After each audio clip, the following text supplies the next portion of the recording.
This is madness. How are you saying? I don't understand. Guys, you missed it. Listen, we're back from commercial break, but we still haven't stopped talking about this LeBron versus Michael argument. Ridiculous. But now it's time to get into the next guy that's going to be better than Jordan. Matthew Dellavedova. It's going down, baby. Dellavedova's making history. Here's the question. Here's the real question that everyone in all of basketball is asking themselves right now on this planet. Do you believe in Delly? Dan Gladden. No. What? No. What do you mean believe in him? Like as a role player? Absolutely. Do you believe he can continue to be the as the second best player on Cleveland in the NBA Finals? Yes. No, that's going to change. That's not going to last for the entire This coming series. from the guy who has the Warriors solidly winning this series in 6. And But some strange man from Australia, a bearded 5-foot guy, is coming out and outplaying your And player. he wrestles crocodiles, right? I mean, Listen, you need to stop. keep You this need to up. stop hating on Delly. I thought something. I would say Delly's defense on Curry is like an annoying dude at the club. You guys know, okay? I don't know about annoying dudes at the club. Listen, the I know dude about annoying girls that at comes the and club. tries to get your number at the bar, tries to get you at the bathroom, and then he comes to your car, and I have to pull up the mace and do all that. Ladies at home, you know what I'm talking about, okay? Oh, wow, That's the how woman's Delly is. perspective. Delly is that guy That in the was club. the best comparison you've ever That had. was a great analogy. I don't have it. I wish girls nothing. harassed me like Dellavedova harassed other people. Yo, he's just inspiring everyone. The way he brings it, I mean, diving on the floor for every single ball, hustling, working. He's running like a mile around all these screens. He's just doing it all. He's been awesome, but he's not going to score 20 points again. He doesn't need to, though. He reminds He has to stop every you. point. He has to stop They Curry needed from every stopping point he 20 scored points. in He game. reminds me of a young Akeem Augustine in Mega City. Oh, please stop. A-League, at least. Okay, let's talk about this, though. Matthew Dellavedova was taken to the hospital. He had an IV, of course, cramps. And then you've got the shoulder injury for Iman Shumpert, despite the fact that he came back into the game. How much longer can these Cavs keep patching bodies up? Doesn't matter. They've been doing it. It's the playoffs. It's the finals. They have to. There's no choice. They got to play. Yeah, but you have to be concerned just because everything is going on. You have to start with Verjao, then Love, then Kyrie, And that's what you know makes what I mean? Michael Jordan less of a player than LeBron James. All of this happening. Sorry, I forgot. No, but you have to think about it. Like with the injuries that's going on, and J.R. Smith, he's just like one leaked sex tape away from just causing a whole bunch of problems for the Cavs. Dean So, is bringing A material. Queen of the couch. no, I'm just saying, it's Queen's true. couch. J.R. Okay. Smith, We- antics. I want to talk about something else. We touched on it briefly last time, but the refereeing in this game, and especially in the fourth quarter, even the last 3 minutes of the fourth quarter, I had no clue what was going on in this game.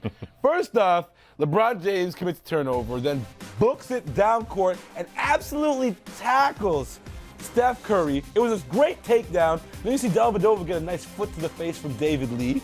And this is a crazy play. I don't see how LeBron wasn't called for a foul here. I was actually shocked. But then you've got this call that was blown. Klay Thompson touches the ball while out of bounds, plus the foul that he committed on Dellavedova. And they had to go to the camera, despite they had to go to replay. They almost didn't go to They replay. almost didn't go to replay because they forgot they had the right to. Are you guys what are your thoughts on the refereeing in this series? Because I originally thought that they were trying to help the Warriors, but now I feel like they don't know what to do to help them. I definitely don't think they have a side. I don't think there's a conspiracy here.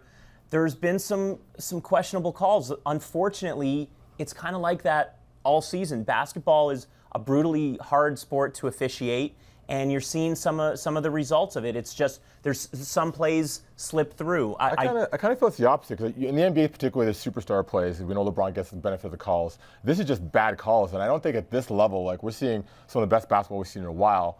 With these guys, we're seeing very poor officiating, and there's no excuse for it. I mean, the league has more accountability. Draymond Green is holding people on jump balls, okay? That's inexcusable. It's plain sight. Everyone can Well, see. fortunately, they got that one right on the sideline. With Klay Thompson, and they got it right only because of replay. But And they almost didn't use the replay, which also, as a fan of the game, has me like, are you kidding me? You are, because first off, we have the two best teams in the game, right? So isn't it the responsibility of the league to put the best officials on the floor? We saw Tony Brothers on for last game. He makes some questionable calls. Joey Crawford's crew out there. These are the best of the best. Where's the accountability here? I'm with There is Sweets. no accountability. Yeah, there is. I'm with Sweets. There have been some bad calls, especially where you're talking about that tackle, that World Cup tackle that LeBron That was a red had. card. No, I had to take a double take. I'm like, is that Khadijah Buchanan or LeBron on the floor? Like, it was just horrible. Yeah, I definitely think this is something that we're going to see play out further in this series. I'm interested to see how it plays out. But something else that definitely has to play out is the Warriors' offense. For the second straight game, they failed to score 60 points through 3 quarters. This is a team that's known for scoring 60 points in 2 quarters. The onus is on Steve Kerr, a.k.a. Alvin Gentry. I like hating on their coaching staff. I don't know why. What can they do to fix this problem with their offense? How can they change things up? Nadine, what do you see Steve Kerr can do? I just think their whole run and gun style of offense isn't working. And I really think they need to get their bigs more involved in the offense. They don't do that. Yeah, but as I say, they need to get out of their comfort zone, because when you look at their front court, when it comes to the Cavs, you have Thompson, you have Mozgov.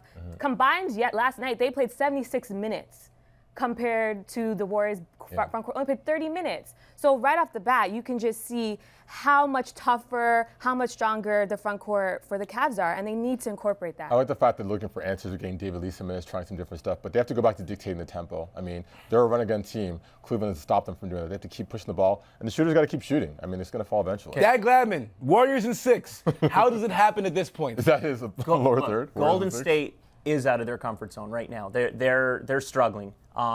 They're going to go back and look at the Memphis series. They were in a very similar position. They were down 2-1 on the road in Memphis. Memphis was killing them with defense. Very similar situation. They can't change their offense. They're not going to go in and start dumping the ball into Bogut and whoever. Yeah, but Whoever else it worked well. I would even think about a lineup change. I might even give David Lee more of a look, because he was effective in the second half. But really, But they just got to hit Memphis, which they is a have great to hit defensive shots. team, but a better defensive team. yeah, but the Cavaliers are way better offensive. Guys, okay, listen, I love the talk. We got to go to break at some point in this show. I will throw this out, though. I'd like to see them post up somebody else. If you don't have bigs that can post up, put Harrison Barnes, put Andre Iguodala, put somebody else in the not post. changing your team in the No, that's a philosophy. I think they need to change their philosophy. Their offense- When we return here on the Hangout, we got to talk about Allen Iverson, AI3, the infamous guy that won't stop saying practice and press conferences all over the place. We got to talk about where does he stand all time in NBA history. Hang out.